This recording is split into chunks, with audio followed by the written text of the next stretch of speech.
Nabiul Kareem al-Amin. Assalamu alaikum wa rahmatullahi wa barakatuh. So inshallah tonight we will start discussing some of the challenges that our sisters are facing in our times and how should we address those challenges. In my personal opinion, the most difficult of all of these challenges that our sisters are facing in our times, in our society, is a challenge of modesty. Because we are living in a society, we are living in a time where it is discouraged to be modest. It is discouraged to be shy. As a matter of fact, if you guard your gaze, if you wear hijab, then you are the odd one out. You are the outcast. You are doing not an appropriate thing. So how should we address this problem? And this is something that is going to be really big. This is not a small issue that I can discuss only in 30 minutes, but I have some thoughts that I want to share with all of you, and I hope that the thoughts that I will share with you, most of the sisters will resonate with that. They will feel like it is something that they can relate to, and hopefully this will benefit me and benefit all of you, inshallah. But first and foremost, let me explain the definition of modesty, because whenever this issue of modesty comes in our mind, the only thing that we can think about is hijab, right? But the modesty, what the word modesty actually means in Islam, the image or the view or the greatest sense of modesty is that you refrain yourself from displeasing Allah subhanahu wa ta'ala. That's what we call modesty. Prophet sallallahu alaihi wasallam said, "Iza fataka al-haya fa'al ma shi'ta." When you lose your modesty, then you do whatever you want to do. So modesty is not just wearing hijab. It's not just that. Modesty is an element that stops you from displeasing Allah subhanahu wa ta'ala, and this is required from both men and women. From both men and women. Now, subhanallah, modesty for women, obviously the element of it is hijab, is covering yourself. But like I said again, the greatest sense of modesty is what? The greatest sense of modesty is how a Muslim woman conducts herself, irrespective of what time she is living in, irrespective of what society she is living in. And again, I will try not to repeat myself, but this is something that I have to say it again. Again, I, as a student of knowledge, not telling sisters here that they need to stay home. If they stay home, they will remain modest. I'm not saying that. But when a Muslim woman, she interacts through the world, she mingles with different kind of people, she retains that element of modesty. It's not about flirting. It's not about how you look. It's not about how you beautify your voice, how you beautify your looks. It's about how you retain that modesty and how you conduct yourself in a way that is pleasing to Allah subhanahu wa ta'ala. Now when you look at time, throughout time, things are getting worse. And please, I'm really sorry for saying that, but things are getting worse from two angles. Angle number one, if you were to look at what is happening in fashion industry, and when I say fashion industry, I don't just mean Western fashion industry. Even the industry that is recently introduced by the Muslim women, and this is called modest fashion industry. Even if you were to look at that industry, things are going crazy there. And I'm not saying that, I'm not an expert on that, but if you go and you study it yourself, the clothes are coming off bit by bit, even in modest fashion industry. Subhanallah, there were sisters who were wearing hijab, and they were the pioneers and they were the trendsetters, and now they are not wearing hijab anymore. They were the ones who introduced that industry, and now they are not wearing the hijab anymore, because even for them now, what is fashion meant to be? Fashion is, the clothes are getting tighter and tighter, they are getting smaller and smaller, and they are getting more and more revealing. And it is especially challenging for our young sisters, because when they go to schools, when they go to colleges, when they go to universities, and especially when they go to their workplaces and they see these other women getting past them in their work fields, not because of their potential, not because of their talent, not because of the educational background that they have, but because of the way they dress, because of the way they look. And they use this as a weapon, like they say in an English phrase, and I cannot be as explicit here, but you know what I mean. They use this as a weapon, and they are getting further. So our young Muslim sisters who are working, who are in their workplaces, they feel intimidated. And at the same time, they are tempted by shaitan. Shaitan is tempting them. But they need to understand that they have to resist that temptation And they have to understand that the true success comes from Allah subhanahu wa ta'ala. So first and foremost, mentally you have to be aware. Mentally you have to be conscious that this is something that you have to do only for the sake of Allah subhanahu wa ta'ala, number one. The second test that we have related to modesty, related to hijab, is the onslaught against Muslims. So for example, in 2012, when the French government in France, when the burqa, when the niqab was banned, Muslim scholars all around the world, they gave this warning. They gave us this warning that it will not only stop in France, it might go all over the world. It might happen in the rest of the world. If we as Muslims don't become proactive, in the media, in law, in legislation, if we don't become proactive, it might happen all over the world. And subhanAllah, the country that you live in and I live in the UK, you tell me, few years back, they had made an attempt. They were trying to pass a bill, if you guys remember. They were trying to pass a bill. It was their attempt to ban niqab. And I'm telling you right now, niqab is just the beginning. It's the first step. The next step is hijab. The next step is hijab. So I would request the sisters, the young Muslim sisters, confident Muslim sisters, to stand up and raise their opinions and raise their voices. And let me tell you why I'm requesting, especially to the sisters here. It's because in 2012, around 2012, when this French niqab ban came out, there was an article that was published.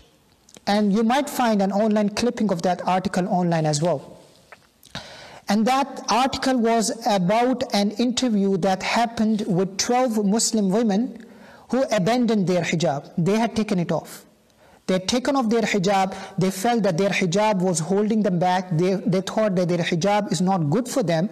They thought that they could not be what they wanted to be as long as they are wearing hijab. So this newspaper reporter, he's doing the interview, and all of these ladies, all of these sisters, 12 sisters, they are telling their stories that how they still feel that they are Muslimah, they still feel that they are Muslim, and they are proud of Islam, and they believe in Islam, but they also feel that hijab is a form of oppression. So they don't want to wear hijab. So one of the scholars that we know of, and he's a very prominent scholar, and I don't want to mention his name, he was asked that, what is your comments on this article?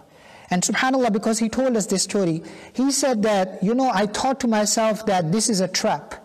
Because if I say that hijab is an important element of modesty and all Muslim women should wear hijab, and they need to be modest, then this news reporter, he is going to take my statement out of the context and is going to spread it all over the news, and everybody is going to say that this imam, who is a very prominent imam, he's actually a male chauvinist who wants to trap women, who wants to keep women in the prison. So he said that, I said to that reporter, I have no comments. I'm not going to make any comment about this article because I understood that trap. But at the same time, you know what this imam said? This imam said that I thought to myself, if only there was a female version of myself. Please listen to this carefully, sisters. He said that if only there was a female version of myself, then she could blast this reporter, she could destroy this reporter, she would be free to say whatever she wanted to say, and that reporter wouldn't be able to write anything bad in response to that woman. He wouldn't. Why? Because when we men, when we talk about it, we are labeled. But when young, strong, confident Muslim women, they stand up and they raise their voices and they raise their opinion, and I have to tell you again, I'm coming back to the point that I discussed yesterday. It has to do with reviving your confidence in Islam. It has to do with reviving your confidence in Islam. Because when you have this confidence in Islam, you feel pride in the fact that you follow Islam. You feel pride in the fact that you wear hijab. Because if the pride is not there, then you will look for validation in other things. But if the pride is there, alhamdulillah, then you are a strong Muslim, confident woman. I also want to request the fathers and the brothers here that we need to support our women. We need to support our wives and our sisters. We need to help them to gain this kind of a confidence. Unfortunately, Islamic culture is become such, Muslim culture, not Islamic, I shouldn't say Islamic. Muslim culture has become such that when today people think about Muslim culture, they think about women being oppressed. They think about the voices of women being suppressed. They cannot say what they want to say. But if you look into the seerah of Rasulullah sallallahu alaihi wasallam, I mentioned a few examples yesterday, but if you look into the seerah of Rasulullah, women were outspoken. I mean, they spoke. They were educated people. They were given these positions of responsibility in the society. They were teachers. 1/3 of the religion that you and I practice today is coming from Aisha radiallahu ta'ala anha. You saw Waraqa radiallahu ta'ala anha going and telling Rasulullah, Ya Rasulullah, I don't agree with you. These men can go out and attain martyrdom and attain these high ranks of Jannah through martyrdom. What about us women? There's another example in the Quran where a woman came and asked Prophet sallallahu alaihi wasallam a question. He wasn't able to answer that question, and Allah subhanahu wa ta'ala sends down revelation just in order to answer that woman. Subhanallah, these women were strong women. They raised their opinions. They raised their voices. So the young sisters, when they stand up today and they raise their opinions and they tell people that hijab has empowered us, it has freed us, it has liberated us, it's not a form of repression, it's a form of empowerment, then alhamdulillah you will see this empowerment coming in our young sisters as well. Because we as men, when we do that, we are labeled, we are chauvinist males who want to keep these women in the prison in oppression. So I request sisters, inshallah, to stand up and raise their voices and raise their opinion. But coming back to the question, how do we address that? How do we address that problem? Because I remember the sister who suggested this topic, when she suggested this topic, I remember her words. Her words were, how can we follow Islam considering the social context that we live in? That our sisters, they go to schools, they go to colleges, they go to universities, they see other people following different standards of modesty in their life. How can we expect from a young Muslim woman to feel confident while they are wearing hijab, while they are following the standard of modesty? Before I answer you this question, let me share some of my thoughts that I was thinking about today. And even yesterday when I went back home, my wife said to me that you were very conscious in the way you were addressing the topics. You were trying your best not to offend sisters, and you were very careful in the way you were articulating your speech. And I said to her, yeah, you were right, because I don't want to offend sisters, because I don't want sisters to feel that I'm judging them.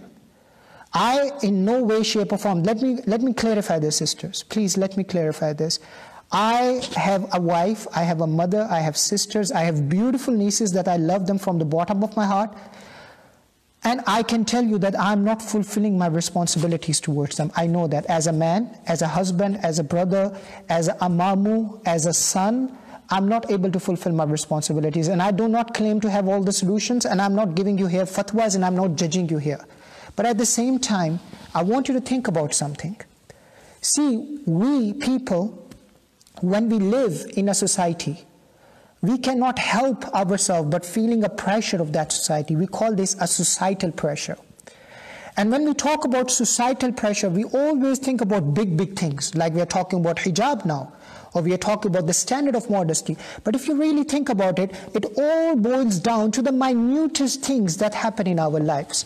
So for example, those of you who are parents, you have children, and your children, when they are small, they always tell you that they want to buy a certain toy. And more than anything else, they want to buy that toy because they see that toy at school. They saw someone else having the same kind of a toy at school, and that's why they want to buy a toy, that certain toy. So that's a kind of a societal pressure. When your kids grow up, especially when your daughters, when they grow up, they want to dress a certain way. And now they want to dress a certain way. Why? Do you think it comes in their imagination? Their imagination teaching them that they have to dress that way, or a revelation came to them? No. They saw it either on the TV, or maybe, there is a popular girl in the school and she dresses in a certain way, and that's why it is defined to them the way to dress themselves. So they want to dress a certain way, they want to look a certain way, they want to buy a certain gadget, they want to buy a certain phone. Small kids, and they are wanting to have a phone. And you ask them, why do you want to have a phone? What are you going to do with the phone? And they would tell you, my friends have it too, why can't I have it? Those of you who are parents, probably you have heard this logic before. My friends have it too, why can't I have it? And subhanAllah, it doesn't just stop there. When you grow a little bit older, then you see the societal pressure in some of the smallest things. It can be in you parking your car in the parking lot and then seeing your co-worker having a better car than your car. And then you say to yourself, man, I need to get that car. I need to get ahead of him, I need to get that car. Maybe you are invited to your house, to a friend's house, and you go to your friend's house, and he lives in a better neighborhood than the neighborhood that you live in, and then you start saying to yourself, man, I need to get to the point where he is, and maybe even further than him. I need to get where he is. So we have this thing in our head, we have this thing in our nature, in our fitra, that we are constantly comparing with other people. We are constantly vying to get things that other people have. And subhanAllah, this is what we call societal pressure. So whether societal pressure is in a form of the way you dress yourself, in the form of where you put your money in, where you invest your money in, what kind of career you pursue in your life, what kind of education you pursue in your life. Even some of our parents, they give into this societal pressure, right? So whether your son or your daughter, they are made for some stuff or not, they just put this pressure on them that, you know what, you have to become a doctor.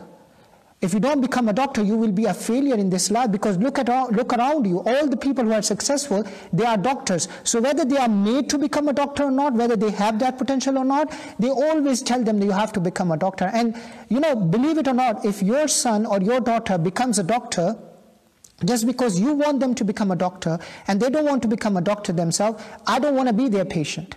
I would rather be going to the doctor who wants to become a doctor themselves. I'm not saying being a physician is a bad thing, but it's how we put pressure on our children because of our society, right?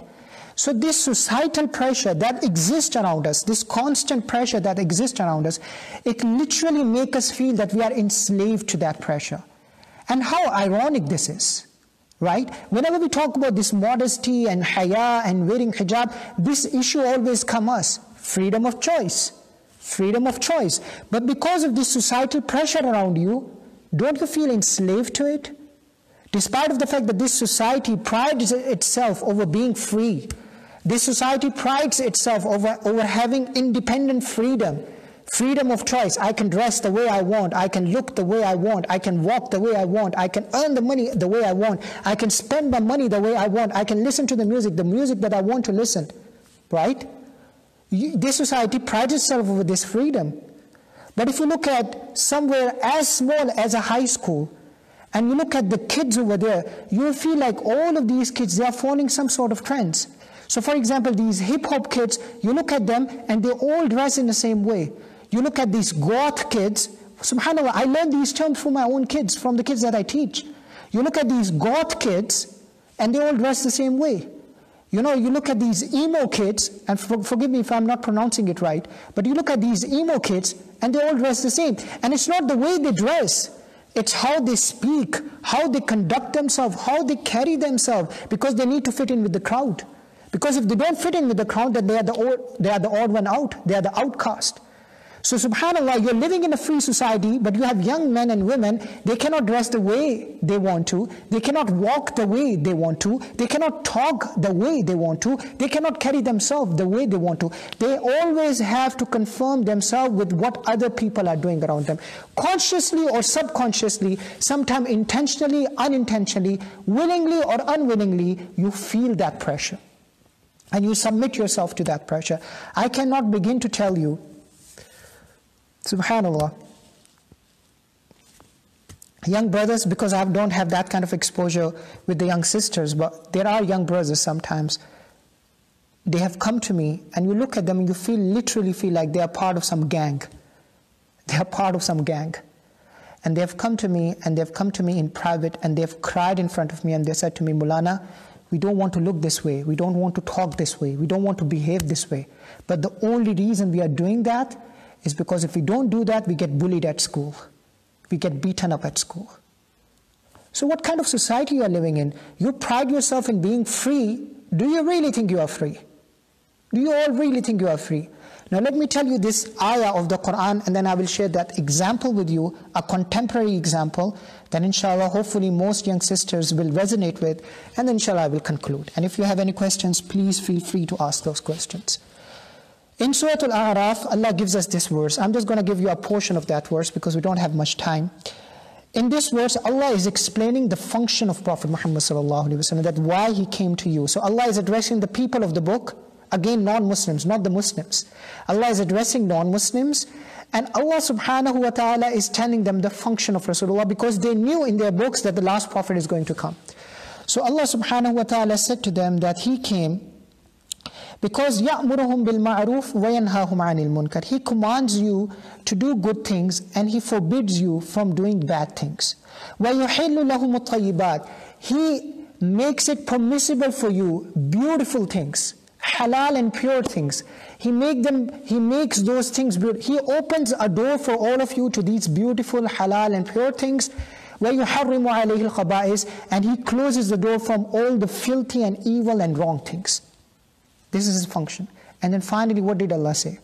The function of Rasulullah sallallahu alaihi wasallam is وَيَضَعُ عَنْهُمْ إِسْرَهُمْ وَالْأَغْلَالَ الَّتِي كَانَتْ عَلَيْهِمْ. Prophet sallallahu alaihi wasallam came so that he can remove burdens from you.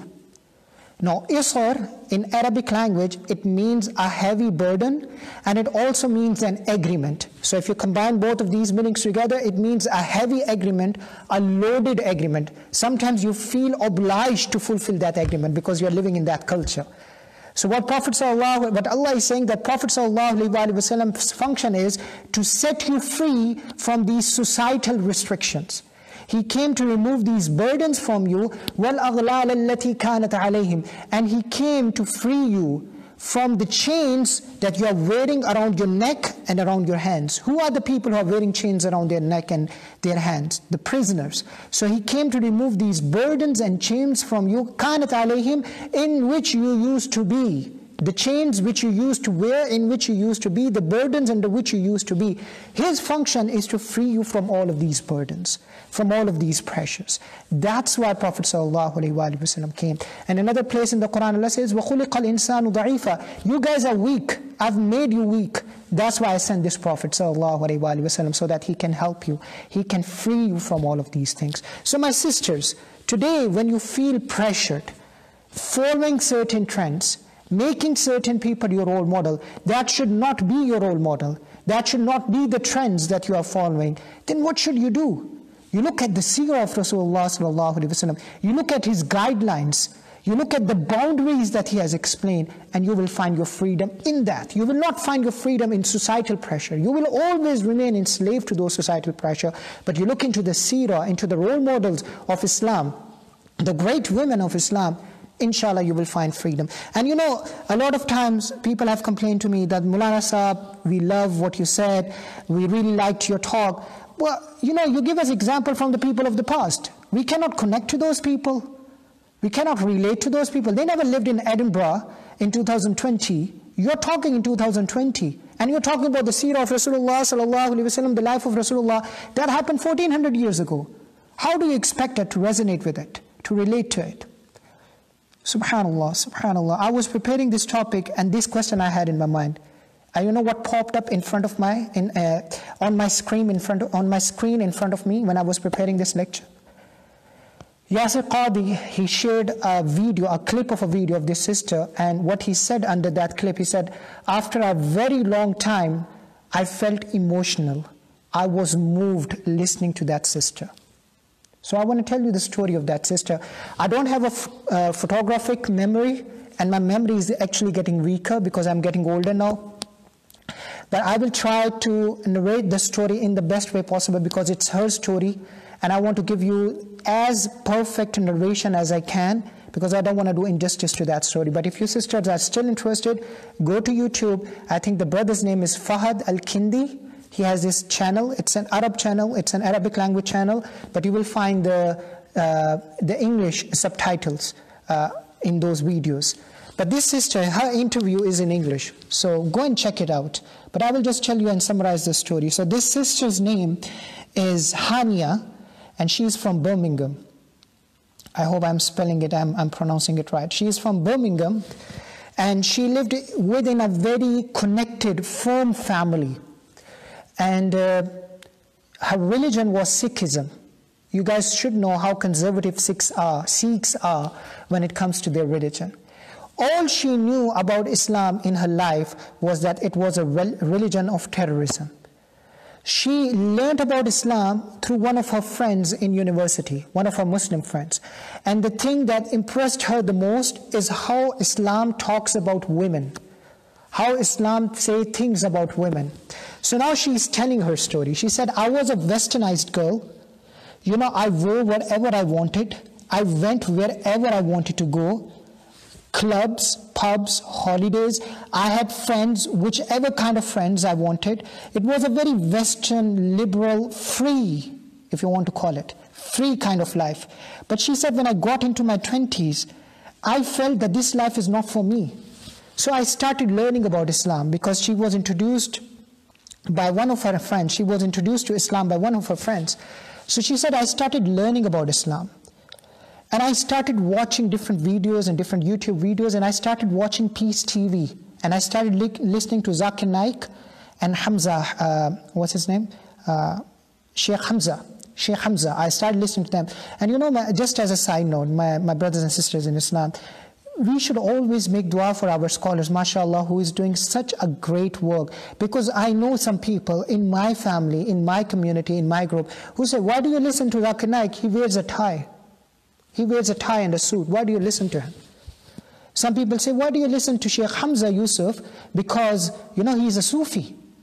Why do you listen to him? And subhanAllah, I say to myself, these people, mashallah, the impact, listen to the story of this sister, and then you will understand the impact that these guys are making. And we have no respect for them. We Muslims have no respect for them. Make dua for these scholars, inshallah. So what I was saying that, she said, I started listening to them, and she said, alhamdulillah, I liked what I listened. Because she said, I had all the freedom. I had all the freedom, but I never liked it. I didn't like it. I didn't know who I was, even as a non-Muslim. I was finding it really, really difficult that I have no boundaries and I have no guidance. And she said rules were changing constantly. You know, she said rules change with every era. Rules change with social media. Rules change, you know, how you dress, who you are, who you can be. And she said these rules are always dependent upon society, and they are changing all the time. Whether you are good or bad depends upon these rules. So she said, I was falling into that, but I never liked that. And she said that, you know, I never liked the fact that I can go where I want to, I can wear whatever I want to, and there was no guidance and there was no boundary for me. So she said, I started looking into Islam, and I liked what Islam says about women. And she said, subhanAllah, the thing that fascinates me the most is that because of these guidelines, because of these boundaries, I found freedom from the limitations that are set by human and society. I found freedom in connecting myself to Allah, committing myself to the guidance that Allah subhanahu wa ta'ala has given me. And then she said, I was more impressed when I started learning about the female role models that we have in Islam. SubhanAllah, this is something that I was talking about yesterday. Female role models in Islam. So she started talking about Aisha radiallahu ta'ala anha, that how she played with Rasulullah, how she laughed with Rasulullah, how she raced with Rasulullah sallallahu alayhi wa sallam. They had such a beautiful relationship. Then she started talking about Khadija radiallahu ta'ala anha, that she was older than him. She was divorced, she had children. Still Prophet sallallahu alayhi wa sallam married her. And Prophet ﷺ worked for her, and still they had a loving relationship. And then she started talking about Sumayya radiallahu ta'ala anha, the first martyr in Islam. And there are so many lists. She could talk about them for hours and hours and hours, for hours and hours and hours. But she said, this made me so happy. And she said, today when I speak to the young Muslim girls, and they say, yeah, we understand that you are a convert, but still, you know what, we don't want to wear hijab, and we want to go to cinemas, and you know, we want to wear short skirts, and we want to wear tights and things like that. She said, I said to them, what are your role models? Who are you looking up to? You know, she said, before I became a Muslim, my role models were Britney Spears, Beyonce, Christina, whatever, Aguilera, or whatever her name was. She said, these were my role models. And where did it get me? Depression. She said, I was suffering from depression and anxiety. So she said, how can you go, or how can you achieve perfection in your life when the role models you're following are not perfect? How can you achieve that perfection in your life? And then she carried on stating, you know, we listen to these stories and we say, mashallah, subhanallah, and to us it's like a fairy tale story, and everything that happens it's beautiful and it's easy, and you know, there was no tragedy, there was no sadness or sorrow involved. You know how in our religion we value women, and we value our daughters and mothers, so much so that Prophet ﷺ said that if you support 3 daughters, in one narration 2 or 3 daughters, or 2 sisters or 3 sisters, if you support them, حَتَّى يَبْلُغْنَا, until they reach puberty, or حَتَّى يَمُوت, or if they die, or if you die before them, Prophet ﷺ said, أَنَا وَهُوَ كَهَاتَيْنِ, that me and him in Jannah will be like that. And he signaled that, 2 fingers, index finger and the middle finger. We will be like that in Jannah. And he said, "Man dafa'a an ahli baytihi famat." Whoever is defending his wife, the women of his house, whoever defends the women of the house, and in that process, if he dies, Prophet ﷺ said, "Fahuwa shaheed." He is a martyr. So you know how we have these values in Islam for women, for our sisters, for our daughter, because they are our means of entering to Jannah, right? She said, when I became a Muslim, all of these things, they were reasonable to me, and I loved them, and I liked them, and I wanted to become a Muslim. But she said, when I made a decision to become a Muslim, and I told my parents, please listen to this now. She said, I told my parents, and within few hours, they cut me off completely. Within 2 hours, she said, I have messages on my phone. My parents were telling me that you're not our daughter anymore. Within 2 hours, I lost all of my family, who I love the most. I lost all of my family. And she said it was really, really difficult for me, especially at night time. She said when I went to sleep, thinking about all of these things, all of the family that I lost, was difficult for me. And she said, but at the same time, I had to accept that Allah subhanahu wa ta'ala took this family away from me. But Allah subhanahu wa ta'ala gave me another Muslim family that I gained from Birmingham Masjid. And I make dua for that community. Wallahi, I make dua. She said that community, those sisters, they were the support for me. If they were not there, I would die of depression. I would die of depression. See, sisters, this sisterhood, we will talk about that tomorrow, inshallah. I would die out of depression. But she said, alhamdulillah, we are a very strong Muslim ummah. We are a very strong Muslim community, alhamdulillah. So she said that, it was still difficult for me. It was difficult for me to be a wife. It was difficult for me to be a mother without my mother. Those of you sisters who are mothers, you can understand what she's saying. She had tears in her eyes. She said, when my children were born, my mother wasn't there. My mother wasn't there to look after me when my children were born. And she had tears in her eyes. And she said, still, I have no regrets. I am happy that I am Muslim, because I know that Allah is most wise, and Allah knows and Allah knows where my heart should be, and Allah knows what's best for me. But she said, I still feel pain. It's still hard. And she had tears in her eyes, and she said, till I die, I will still find it hard that I have no communication with my family. This is what people have done for Islam, my dear brothers and sisters in Islam. And we cannot even follow the standard of modesty that Allah wants us to follow. And she said, I spend now my entire life now, I'm spending the rest of my life now, most of my time motivating young women, young sisters. I'm telling them that, what you're looking at is not freedom, it's not liberation. Islam will give you answer. Islam will tell you, why are you Muslim? And she said, this is a question that I need to ask myself all the time. She said, 2 years ago, I broke down. 2 years ago, I broke down out of depression. And I asked myself, why I'm Muslim? Who I'm Muslim for? But she said, if today somebody asked me, why are you Muslim? I will just tell them one thing. She said, I will tell them I'm Muslim because I need Allah. She said, I'm Muslim because I need Allah. She said, because I understood Allah is my wali, Allah is my protector. She said, my father should be there for me. My mother should be there for me when I was having children. They should be there for me. They should be my protector. But Allah became my protector. I saw Allah as my protector. I saw Allah as my protector. So she said, I just need Allah. That's why I'm Muslim. I need Allah. We need Allah. She said, if you have Allah subhanahu wa ta'ala, then it doesn't matter what challenge comes to your life. You will be strong. She said, it doesn't matter if you have Allah subhanahu wa ta'ala in your life, you wake up for another day and you will say, alhamdulillah, whatever challenge comes to your way. Because you understand that our Prophet sallallahu alaihi wasallam told us, your destiny is not this dunya, your destiny is Jannatul Firdaus. Like we said yesterday, ihsan, making a high goal, aim for the highest. Our destiny is Jannah. And wallahi, this brother Fahad, when he was interviewing that lady, By the time she finished her interview, he was in tears. He was bursted into tears. And he said, Wallahi, when I was listening to that lady, I could feel the revelation coming down, this revelation of the verse coming down. شَرَحَ اللَّهُ صَدْرَهُ لِلْإِسْلَامِ. Allah subhanahu wa ta'ala have expanded their chest to accept Islam. Allah have expanded their chest. Allah have accepted them for Islam. This is a sister, a young girl. You go and watch her interview. This is a young girl, a good-looking young sister. She had to leave her family, she had to leave her father, she had to leave her mother, she had to leave a family that she loved the most. For what? For the sake of Allah, for the sake of Jannah, for Allah's approval. She left everything. And we have Muslim brothers and sisters leaving Islam, abandoning Allah, abandoning the reward of Jannatul Firdaus. Why? Because we want these worldly pleasure, and we don't even want these pleasure. We just want to follow these pleasure because of our societal pressures. We don't even feel those pleasures. We don't even feel sukoon and satisfaction in those pleasures. But we want them because of our societal pressure. And subhanAllah, when I was listening to this girl, this sister, you know what verse came into my mind? Allah doesn't need you and me, my dear brothers and sisters in Islam.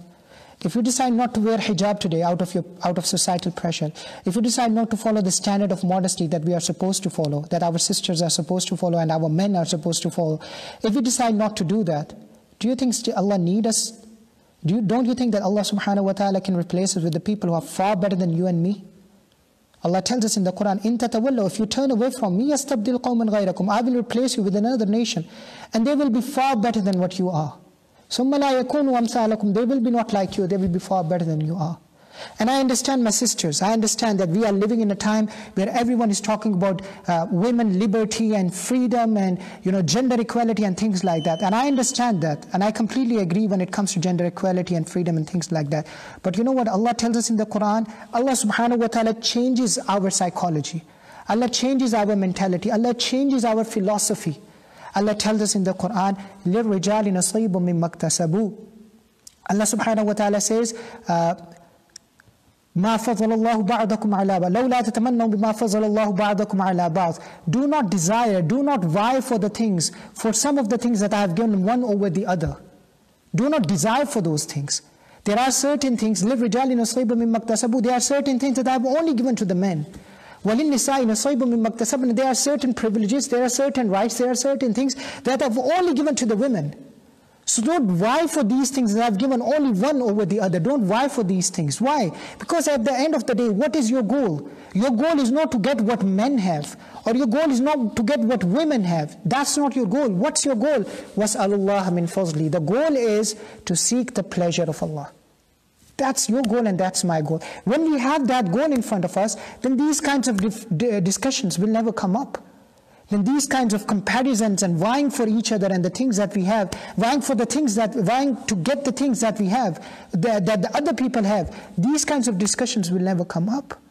So my young sisters, my young Muslim sisters, I request all of you to look into the life of Rasulullah sallallahu alaihi wasallam, find those role models, look into our times and find good role models. I know that there are many people that you follow on Instagram. Why don't you choose one role model that will bring you closer to Islam, that will make you confident, strong, young Muslimah, that will make you feel, yes, I'm proud of the fact that I'm a Muslimah, that Islam sets me free from all these restrictions and limitations. Why not, my sisters?